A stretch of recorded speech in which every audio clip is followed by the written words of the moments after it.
Thank you for having me.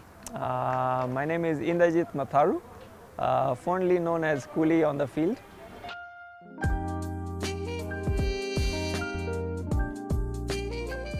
I started playing in 1982 in primary school.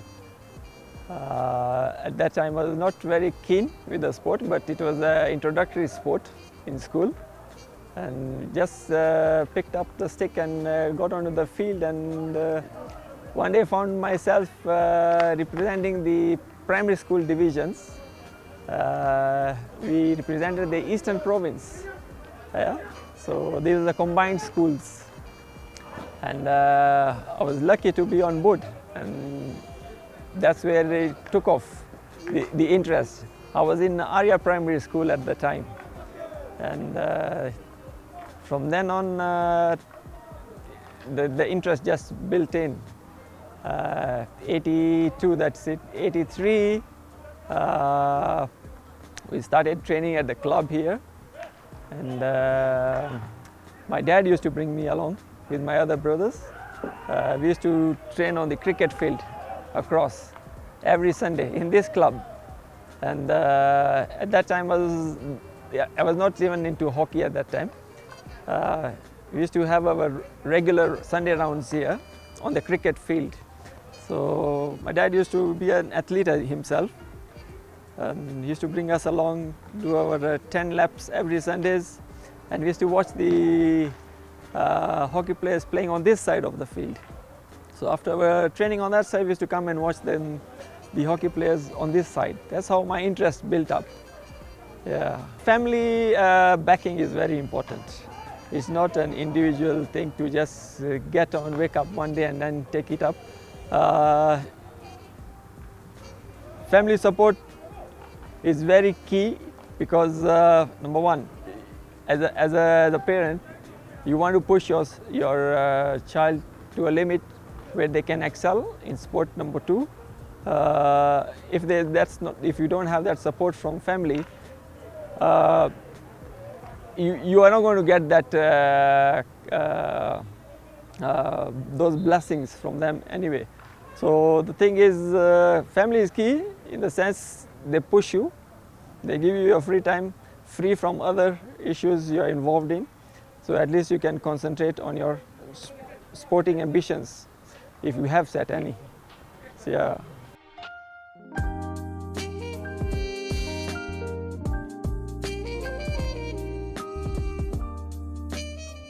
We started off right on this field here, and one of our senior players at that time, the late Mr. Sujit Singh, Sindhi, well known.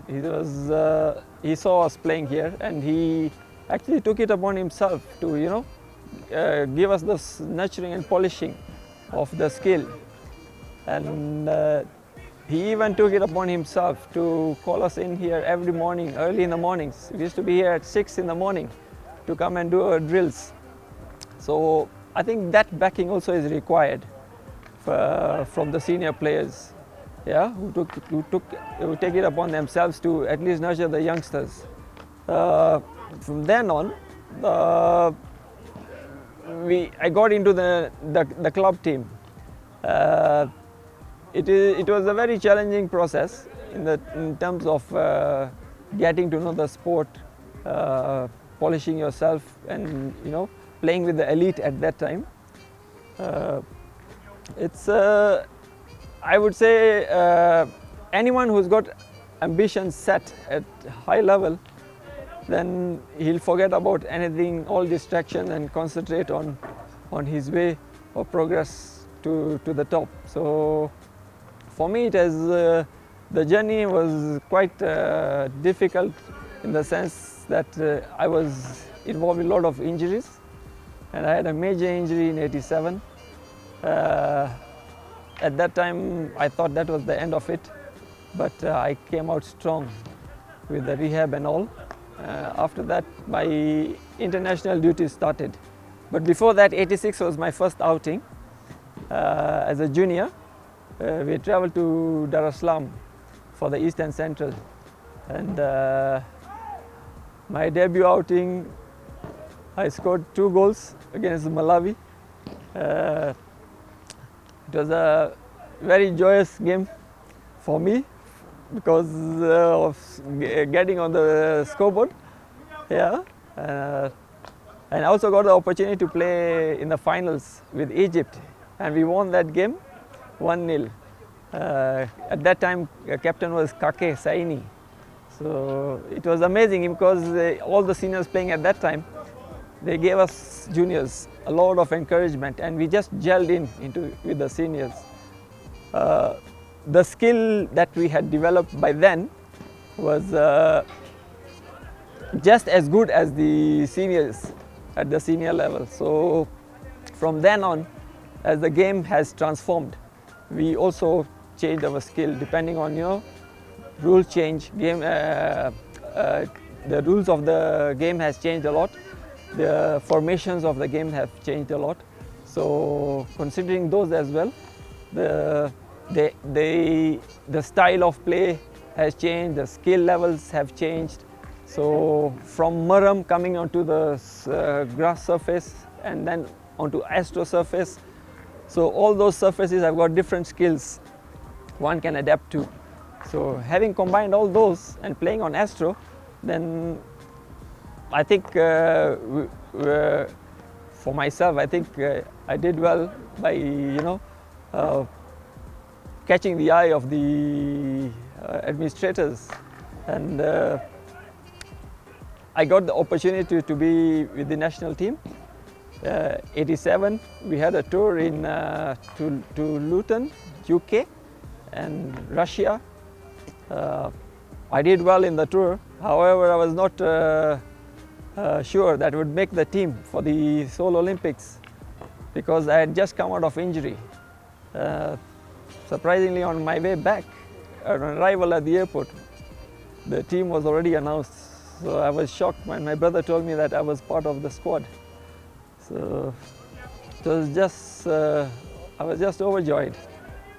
So 88 onwards, up to 99, I've been with the team. Then 99 was my last at the All African Games in South Africa. After that, I just retired from competition hockey, international hockey. But I carried on playing with the club, yeah, until 2017. So I was 48 at that time. So after that, I gave up competition hockey. Body was not allowing, but I still have the urge to play. But unfortunately, my body does not allow. So I've joined in with the masters now. So at least we can still carry on, enjoy the sport, the passion of the sport we have, display it out there. So it's up to the youth to look at us, see if they can pick up anything interesting from us. Playing at the Olympics is playing with the top-notch players, top-notch teams. These are the cream of the world. And there is a lot to learn. We played against the Australians, we played against the Dutch, we played the Spanish, Argentinians, the Pakistani team, Korean team. So there was a lot to learn from those guys. They are much progressed team compared to us in terms of technicalities and their technical plays. So from there, looking back to where we are, we have not changed much. We have not changed much because we have never invested in our technical coaches. And then again, we don't have the facilities. So that's where I think our setback has been in terms of improvement in our sport. The turf was introduced here in 1987, the first time that we had the All African Games at that time. Before that, we used to all play on either maram or grass. So we had very little time to adapt onto the new surface. I think 1 year, if you look at it, 87 we had the games and 88 we had the Olympics. So before that, the seniors, they used to travel a lot overseas, and they used to play on astroturf. So their skill was more or less okay in terms of how they have adapted from Murram to astroturf. For the newcomers, it was a bit challenging. So in '87, after the All-African Games, we had the Marshals tournament here in Nairobi. We had teams from India, Russia, Pakistan, and then we had our Kenyan teams too. So that was more or less like an introductory tournament playing on the turf at the time, even for the youngsters who had come in. I would say it didn't take much time for us to adapt onto the playing on the Astro, because playing on Murram is more challenging than playing on Astro, from my point of view. The ball is quite bumpy at that on playing on Murram or either grass, so you have to be very sharp on how to trap that ball. But on Astro, you're playing along the surface, and you know, if it's well watered, the ball travels right on your, comes onto your stick. So again, the basics on playing on Astro, I would say, are simpler compared to basics that are required playing on Murram. Yeah, so it actually was a bit easier for us to easily adapt playing on the AstroTurf. Yeah, I know injuries, getting into an injury is it really takes a toll mentally on a player. I would say, okay, my injury came about playing on a grass surface which was not even. So I went into a dip in one of the grass surfaces where we were playing at Gymkhana grounds, and my leg just twisted, my knee twisted in and out. So I ruptured my meniscus. So for me it was, I felt like that was the end of it. But my conscience was saying no, you know, I have to keep on pushing. But not knowing that I had a serious injury. So I had a break of almost an year, and I couldn't handle it because I didn't have that know-how how to handle injuries and all. So luckily the administration at the time, they took us for a checkup to the specialists, and that's when we got to know that okay, it can be operated and be fixed. So my dad took it upon himself to get me operated and, you know, get back on the road. So I was in cast for almost 7 months. My whole leg, the right leg, in cast. And where I stayed in Park Road, right across at the Goan Gymkhana ground, that's where the national team was training. So I used to climb up the wall and watch them train every day. So that's the kind of interest I had. So rehabilitation from injury is very key. If you have no support on that, you're not going to come back out of it. Yeah, today I know a lot of people are getting injured, but injuries happen because of, again, if it's on the AstroTurf surface, it's because of not training well. It takes a toll on the body because of the friction on the surface. The type of training that's required now in comparison to the type of training that was done during playing on Murram ground is totally different. A lot of gym work is required to strengthen your body. Yeah, so some players just get onto the field because, yeah, they enjoy playing the sport. They want to get on, and then there are times, you know, they just go overboard, you know, trying to reach to a ball, and then something snaps and they're out of the sport because they have not prepared well. It's very important for sportsmen and women who want to play this sport at top level. They have to prepare themselves physically very well. And rehab is very key. If you do get injured, you have to give yourself time to go through the rehab period, yeah, and get professional help on the rehab, yeah, how to rebuild.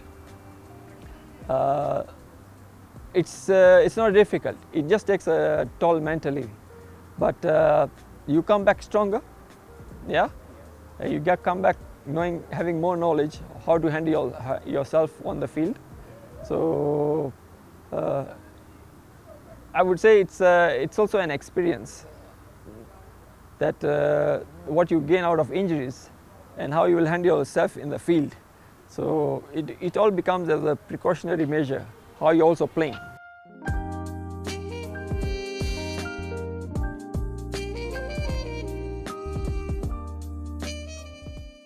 I have two memorable ones. I don't recall the year, but there's, I think it's probably in the early 90s or very mid 90s. We were playing Kisumu Simba at the City Park, and all I know is we thrashed them 6-1, and that was even when Kake was playing. They had Cliff Odendo playing for them.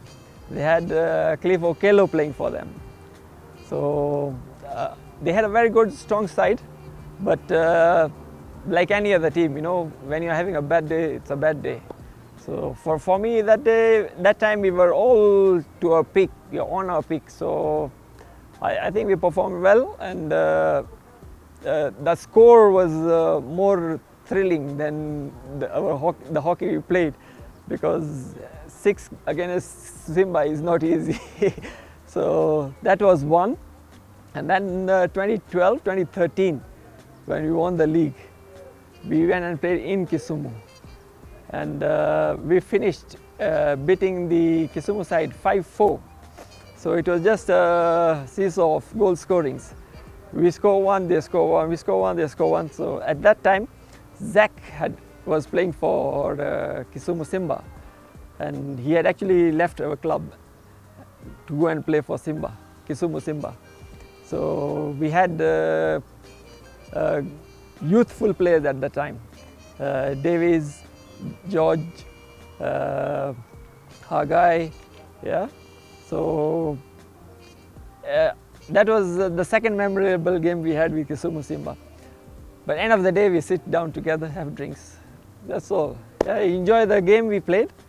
Yeah, whether you win, lose, that's it. These derbies always brought the best out of both the teams, because both the teams had very good players in them, and it was more of a rivalry. It was very sweet rivalry, not a bitter rivalry. And the thing is that teams traveling to Kisumu, knowing what they are going to expect, yeah, they would go there, put up their best, and at the end of the day, we would just sit together and have drinks. Yeah. Always the games have been very challenging playing in Kisumu. Not only for Nairobi Simba, but all the teams that have traveled to Kisumu. But if you look at it, the quality of players we had at the time, yeah, that made it even more interesting. You know, going and playing away there, and it was a challenge for all the teams. But obviously, when you lose, it's bitter. So when you win, you're full of joy. So it has always been an bittersweet games with the Kisumu Simba. There are a couple of times we've lost there. Same with us. They have lost when we have also traveled there. So it's just been who wants to be the top Simba.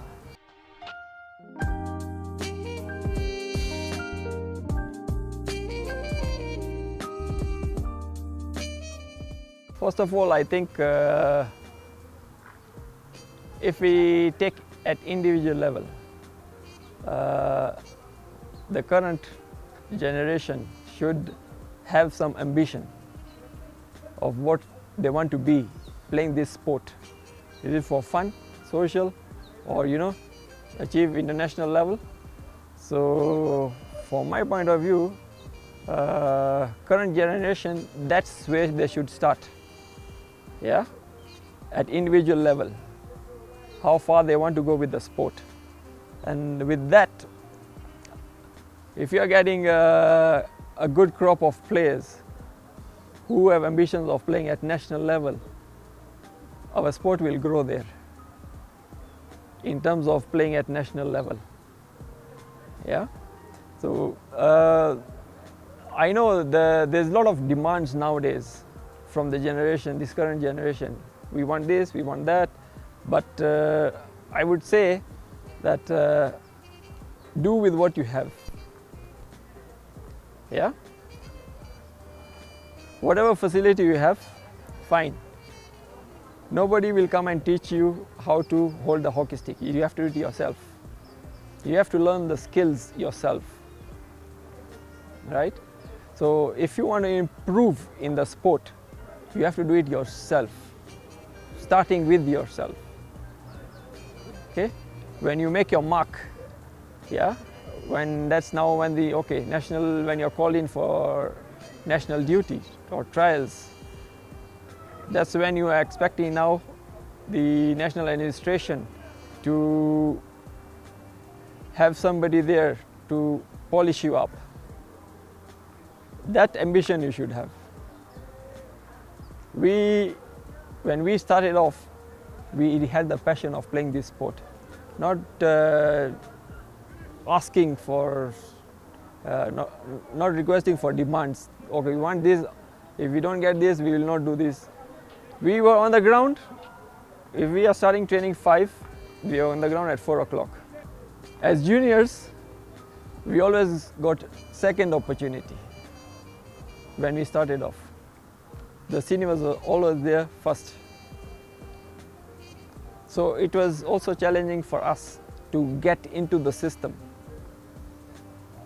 yeah, and gelling in. Obviously, there is that phase when the seniors phase out and then the juniors come in. So for the younger generations, I know not everyone wants to play competition hockey. Some love to play the sport for enjoyment, yeah. Some would like to play it national level, international level, represent the nation. So whether you're playing on grass, maram or astro, start your individual training depending on your ambitions, what you want, where you want to go, how far you want to take this sport, what do you want to achieve from the sport. And there's a lot of youth out there who have got that potential. Okay, and I think also for the stakeholders out there, they need to instill this information into the youth that, yeah, if you set up your ambitions, you know, your personal training levels, there's a certain standard you have to reach, yeah, to move forward. Now, there are teams I've seen who want to play the sport, but they are not up to the standards, yeah, but they have so many demands. So it shouldn't work that way. Yeah. Well, on and off the field, on the field I've been playing till to date. Now I'm playing with the masters. So there are players who have been watching me play as well, and they're picking up probably skills from the way I play. And there are those who approach me. Ask me individually how to go about certain situations while playing. So I'm open to anyone who approaches me. I've got nothing against anyone. Yeah, anyone who wants a piece of advice, I'm free there to give. Yeah.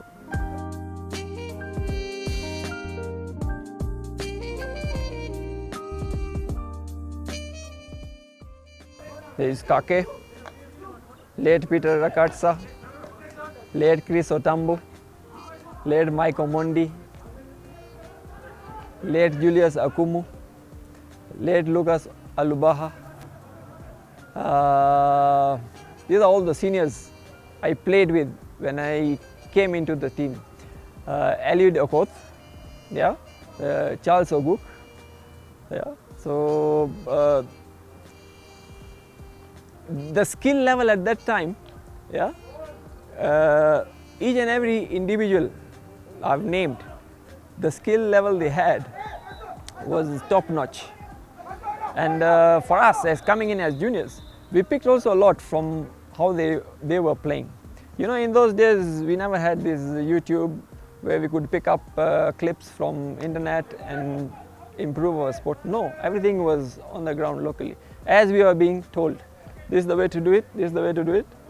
And then we had our great Simba Union legends, Avtar Singh Sol, yeah, Sindhi Sujit Singh Panesa, Sujit Singh Rihal, who has migrated to UK now.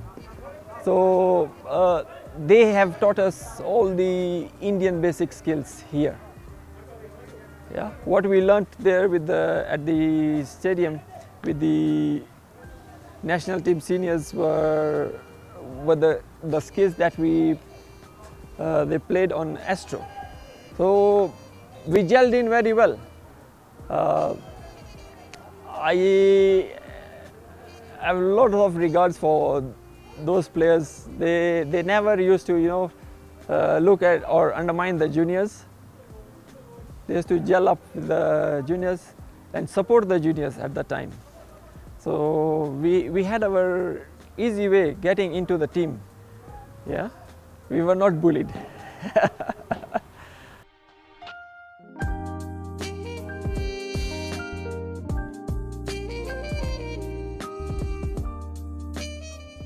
I would say back then it was a very disciplined sport, but now we have lost that discipline.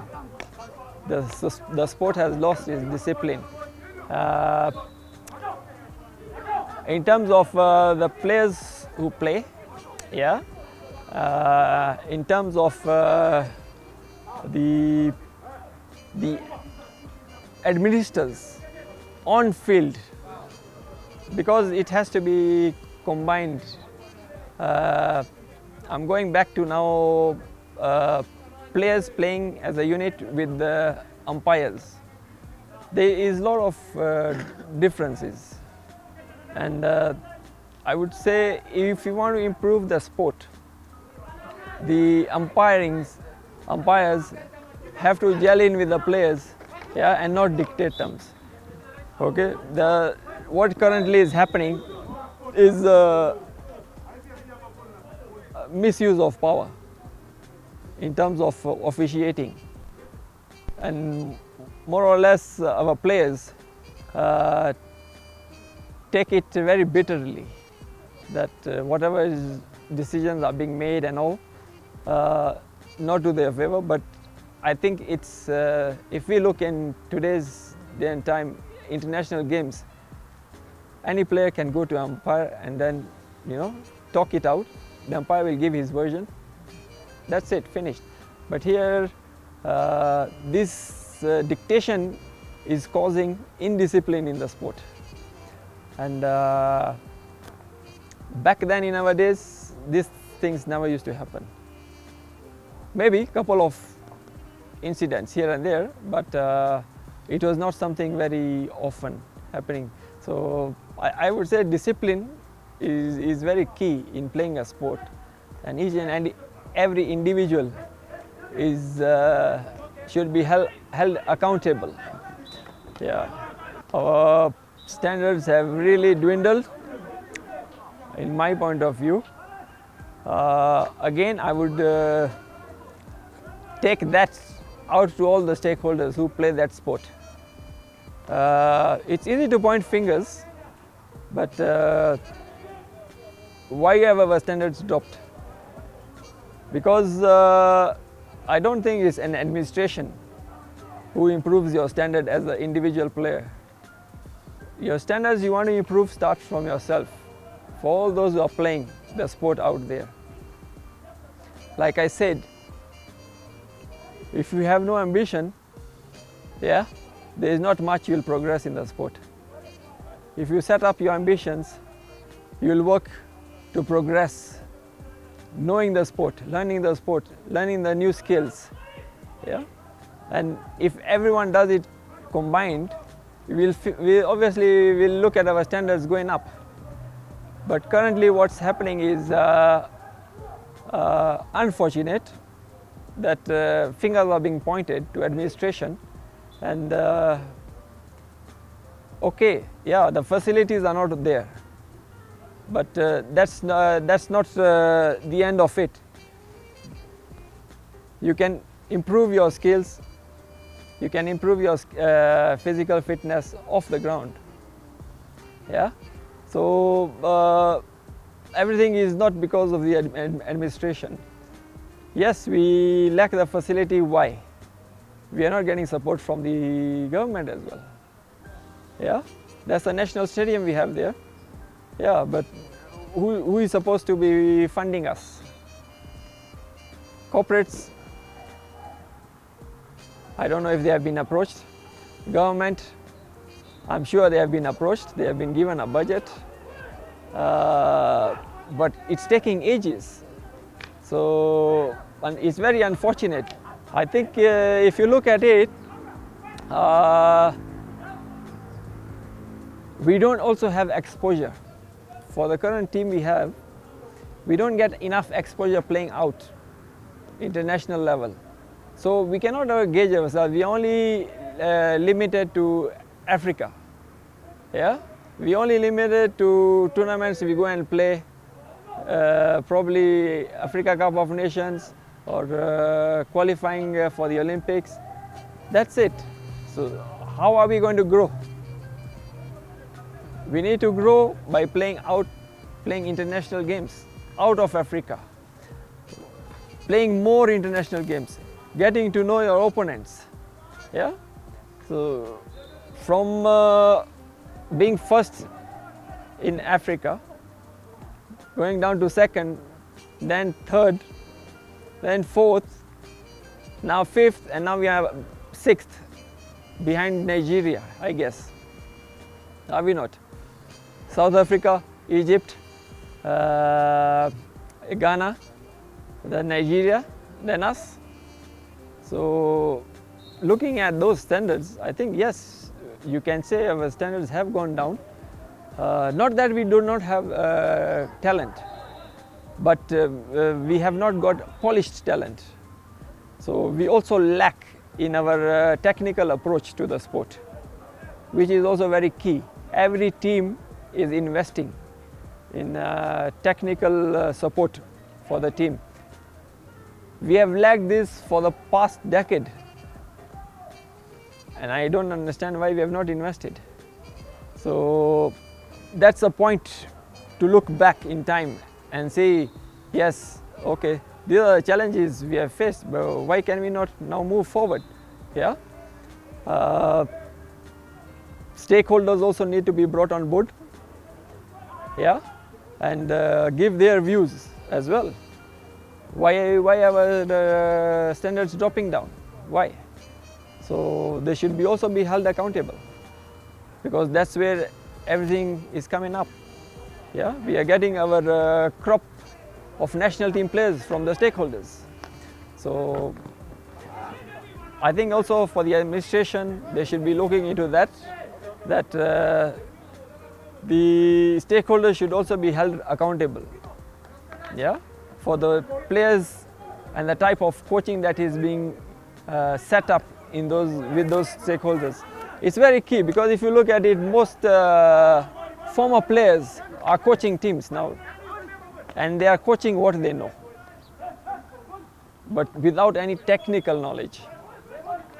So that's where we get caught up in all this standards issues.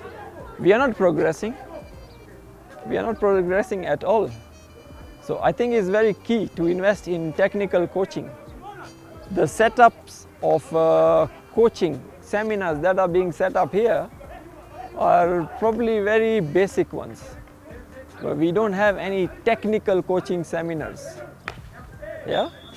And I'm sure there are a lot of coaches here who are not players, but they want to coach. So in that area, there is a lot of room for improvement. Looking at budget cuts and all, I think that the budget is there for each and every sport that has put in their budget. It's not being rightly distributed. Yeah, and let's say, for instance, there is no support from the government. Then what are we going to do?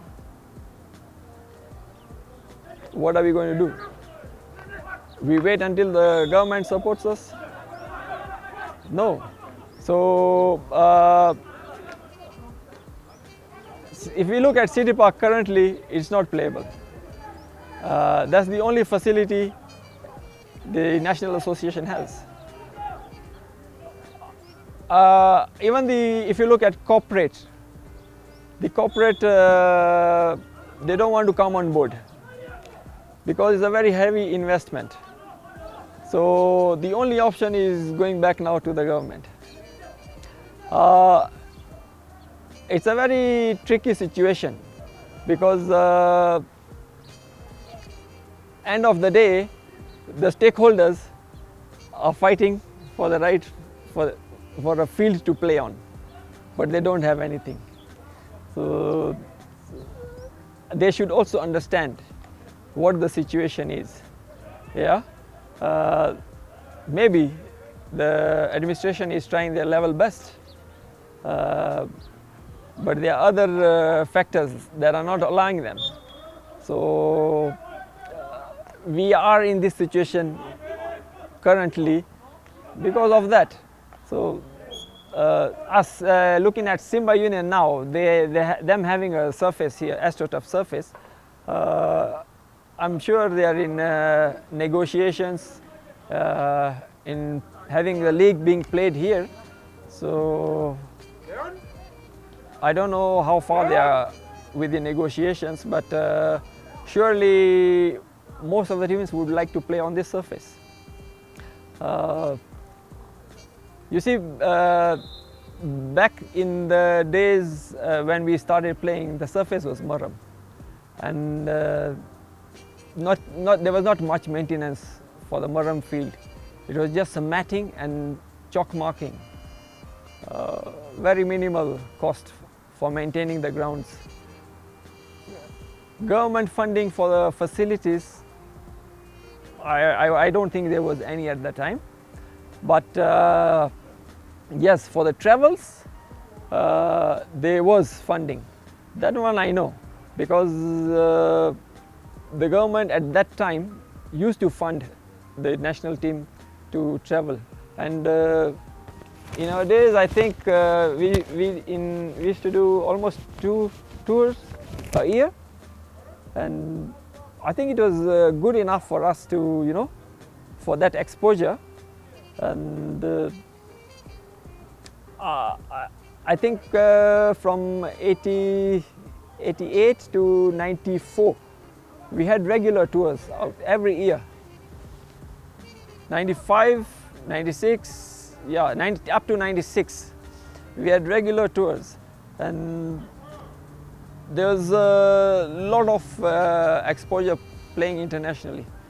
We used to play different teams, yeah. So I think that's where the team also progressed in that time, with the level of skill at all the players who represented the nation at the time.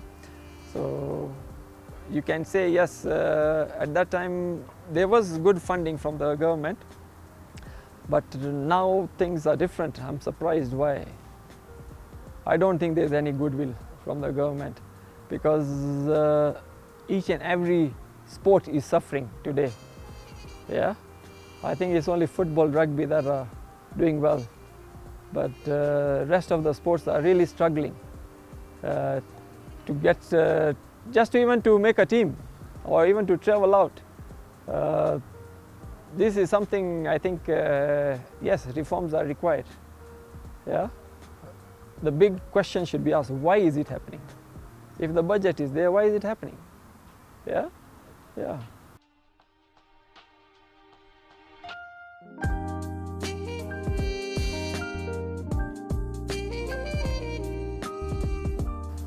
Okay, all this came about. We were in partnership. It was just an idea that came about with the then Chase Bank. Jayala Simba? Yes. He was at that time a representative of Chase Bank. And they were looking at an astro field, and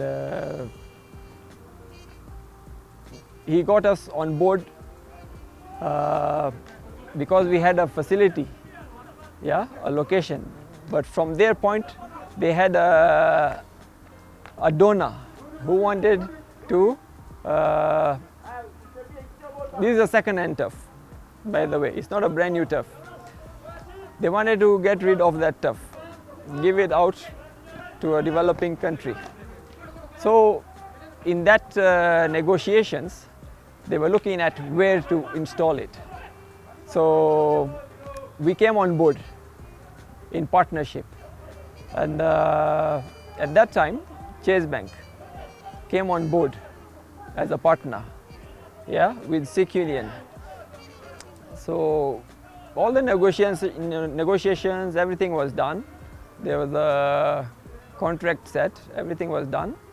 So we embarked on the project, and we got the facility, all costs, everything paid by Union Club, everything, right from importation to the setting up of the base of the surface, to the employment of the installers, yeah, because they were brought in from abroad, yeah, to the laying of the surface, getting it set up, yeah. All the fencing, you can see all around, was done locally by Union Club itself. And it was unfortunate that Chase Bank fell out because I think they had some issues, and they closed down. Yeah, so for us, we didn't have any other support. We had to do it on ourselves. So everything that was done here, all costs, finances were set up by Union Club, and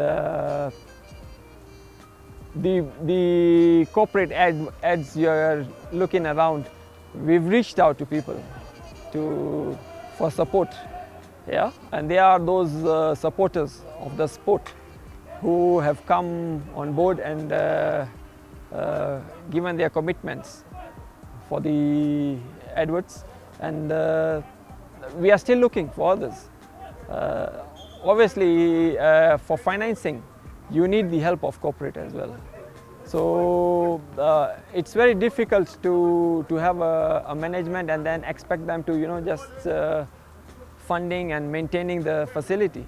But no, you need to bring on board corporate as well, yeah.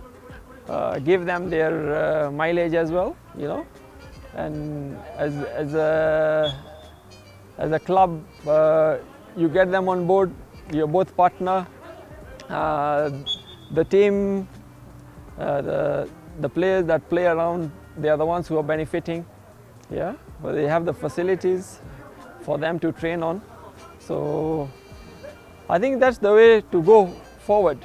If you look at it, having FIH on board with KHU, they can use that avenue to get a surface at the National Stadium, and all the nitty-gritties they need to sort out, whatever it is, Yeah, like you're saying, if the government has to cater for just the laying, then why not? Yeah, obviously the cost of laying would be not that expensive in comparison to the cost of the field. Yeah, so depending on what they have put on the table, so it's for them now to make those follow-ups and get that thing on board and get it installed as quick as possible. Yeah, I'm sure everyone is looking at waiting for the new surface to play on. We should appreciate whatever comes as long as it's new. Yeah, the color doesn't really matter. Yeah, there is a lot of hockey being played at Grassroots, I know. Yes, and the only problem is that they are not getting an opportunity to play competition at different age levels. So I think that should now start happening. Like there are some development sites, yeah. There are quite a number of development sites, and there are some players who are supporting those development sites. Like Tom Olal is doing something in Kisumu. There's Eric here is doing something for Lenana. Yeah, there are some kids who play at City Park. Yeah, yeah. So those players, they also need to be given that exposure.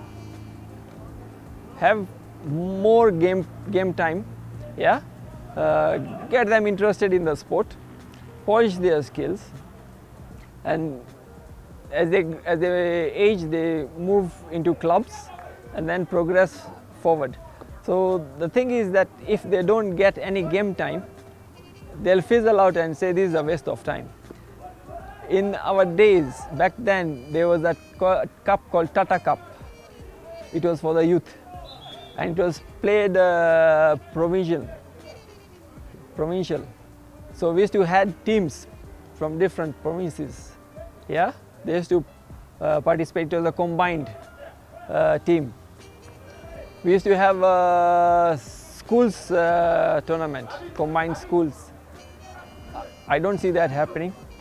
Now we have a lot of active school hockey, right? They should be given an opportunity to play on this surface, not on grass or mud.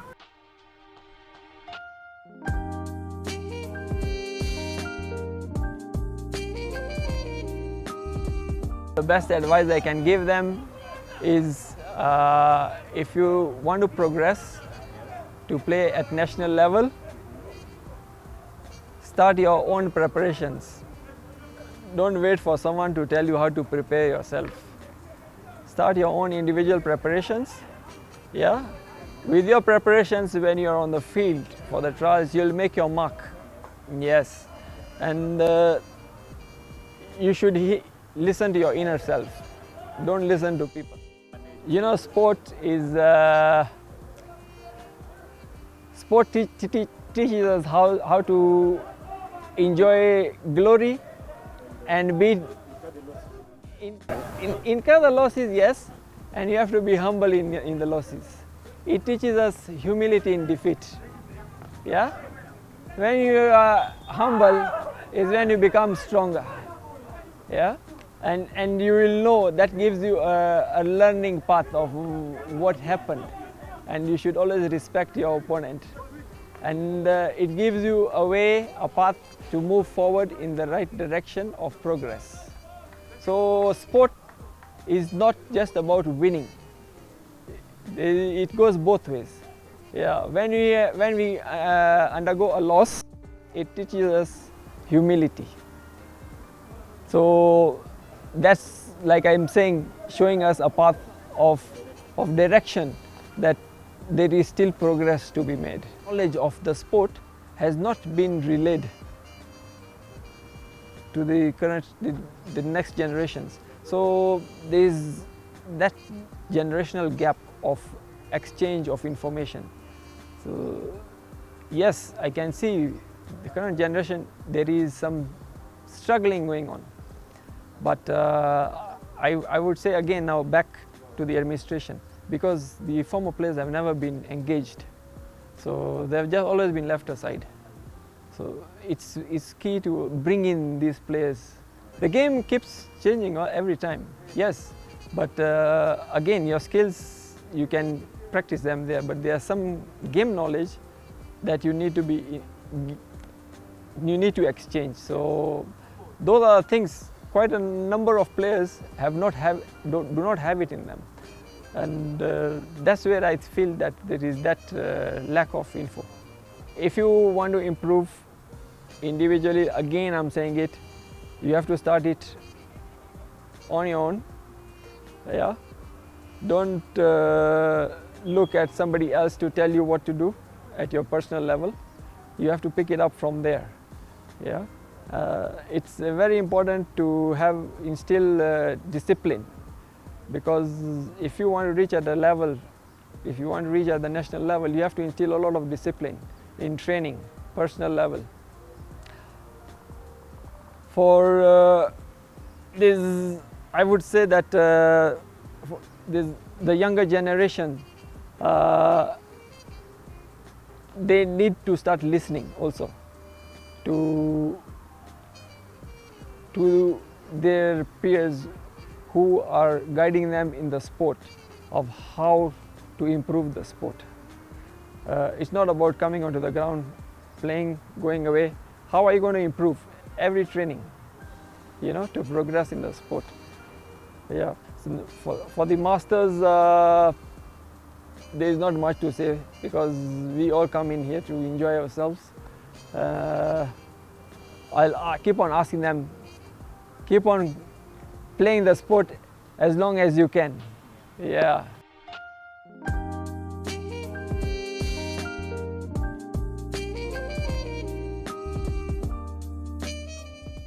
My fingers are crossed.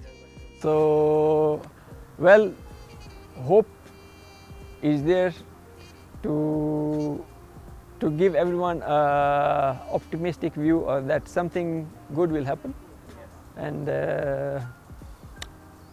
we can keep on hoping, but as long as we are also working towards that hope, I think then we'll be making those greater steps. Yeah, and it's not that just we wait on hope and then we are not doing anything on our own. So I think it's important for all stakeholders and the administrations, national administrations, to join hands together and see the way forward to get this sport up and running. Yeah, okay, today's Masters training was for the national Masters team. That's coming up in October. So our training today was for the national Masters, and we are preparing for the World Cup Masters in Cape Town. That's coming up in October. And currently we have a good crop of players. Hopefully we can set up a good side to go and compete out there. Yeah. Our local masters, the third series coming up in Nairobi. I'm sure all the teams are training now and preparing, getting ready to prepare for that. I'm sure it's going to happen here at Kenyan Club. So it's become more of a competition now. Before we started this 2 years back, it was being played for fun. So it's become a competition now, and quite a number of players now have, you know, taken it up very seriously. And as much as they are enjoying the sport as well, they also want to, you know, win and get that #1 spot. So it's becoming challenging for quite a number of teams as well. Yeah, so a lot of preparation is required. And as Kenyan, we are always training here at least twice a week. So we want to go full out to give our best in this tournament, see if we can pick up the top spot. Yeah.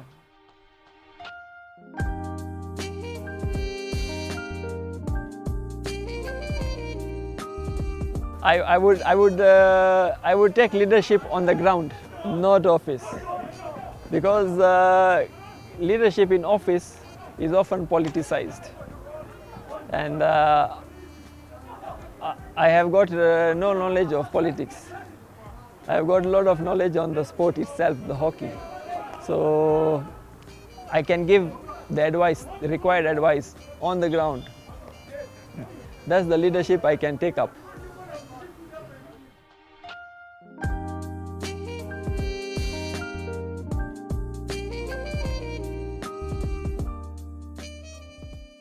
What can I say about defending? I would take it as knowing the opponent. if you have good knowledge of your opponent, of his abilities, yeah, you should have the confidence to cut him off on that 1v1. Is he strong on your right side or is he strong on your left side? Yeah. So based on that, you can always cut out a defender. So it's very important and key to understand your opponent's abilities.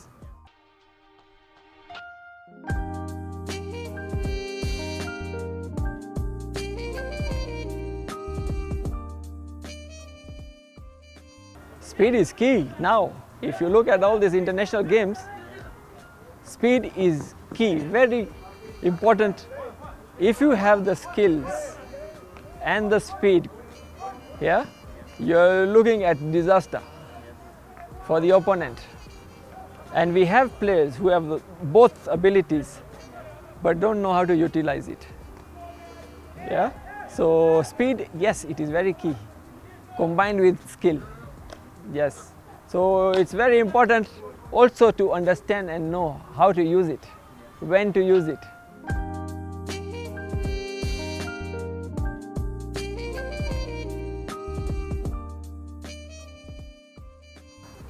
Without work rate, you cannot create pressure on your opponent. You have to have that work rate. You see this new system of substitution. If you look at the international teams, they have 6 minutes, 10 minutes, exactly. So there are certain players who have been given a duty to go in, create pressure on the opponents, yeah? That's the work rate. Running around, yeah? Running around doesn't mean that you don't have possession of the ball. It's part of your attack as well and defense. 6 minutes gone, 7 minutes gone, you're out. Next group is ready in. That's creating pressure on your opponent. So they have been technically conditioned. The players who are coming in, they have been technically conditioned. Okay, this is your job, this is your job, this is what you have to go in and do, this is what you have to go in and do. Who is under pressure at that time? The opponent. So that's work rate. Yes, so it's key. Yeah, again, that's technical knowledge. So these are things we have to pick from what international teams are using. We should start having that same technical approach to the games.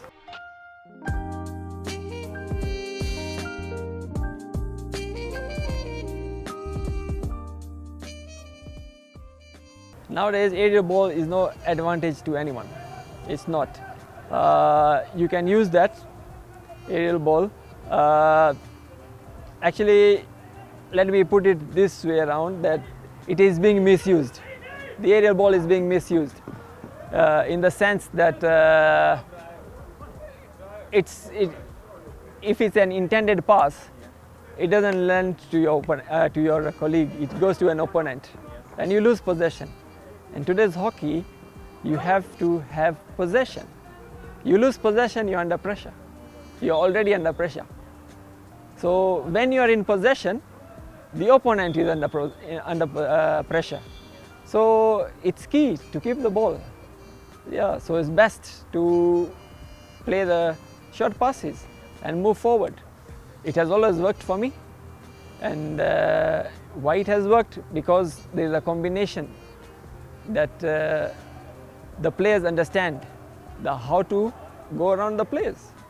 So you may have noted every now and then players want to make that lob pass, but where does it end? Back at them. Yeah. So it has to be a very 100% accurate pass if it's a lob pass. Yeah. And knowing the rule is also very important.